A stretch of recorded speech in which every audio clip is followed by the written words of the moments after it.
দাদা, আসুন বসুন। থ্যাংক ইউ, আপনি বসুন। বসুন, আমি সামনে নেমে যাবো। আসুন বসুন। যখন নামবেন আপনাকে আটকাবো না, কথা দিচ্ছি। এখন আপনি বসুন, আমার কোনো অসুবিধা হচ্ছে না। আরে বাবা, আর কতক্ষণ এরকম ভাবে পারবেন? এত চাপ নিচ্ছেন কেন? আসুন বসুন, সিটগুলো তো আপনাদের জন্য। ভুল করছেন, এগুলো প্রতিবন্ধীদের জন্য, মানে আপনাদের মতন মানুষদের জন্য। হ্যাঁ হ্যাঁ, অ্যাকচুয়ালি আপনি অন্ধ এবং কালা দুটোই। আপনি দেখতে পাচ্ছেন না যে আমি দিব্যি দাঁড়িয়ে থাকতে পারছি, এবং শুনতেও পাচ্ছেন না যে আমি বসতে চাইছি না। কাজে এই সিটে আপনিই বসুন, কারণ আপনাদের মতো দুর্ভাগ্যবান মানুষদের জন্য এইসব সুযোগ সুবিধে। আরে তোদের সিলেকশনের রেজাল্ট কবে বেরোচ্ছে? মার্চ।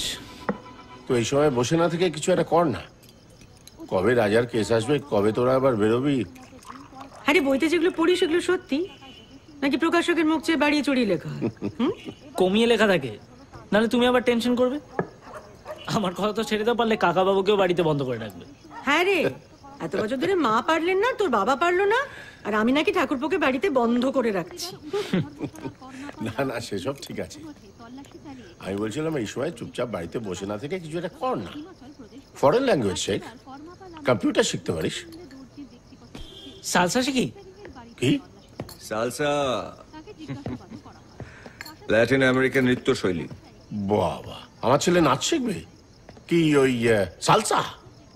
তুমি ছেড়ে দাও না দাদা, তুমি বরং ওই হিলসায় মন দাও। কালীপেটে আচার খেলে কিন্তু অম্বল হবে। গাড়ি কোথায়? কিসে এলে? এখনো গ্যারাজে, ট্যাক্সি পাইনি তাই বাসে এলাম।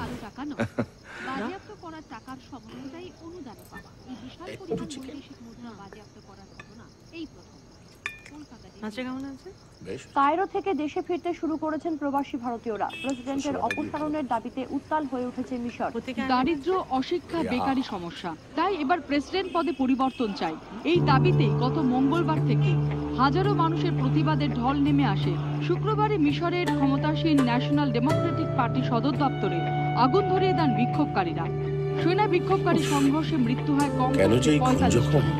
তড়িঘড়ি পরিস্থিতি সামাল শনিবার সরকারি টেলিভিশনে বিবৃতি দিয়ে মন্ত্রিসভা বরখাস্তের কথা ঘোষণা করে, কিন্তু তাতেও গণবিক্ষোভের আগুন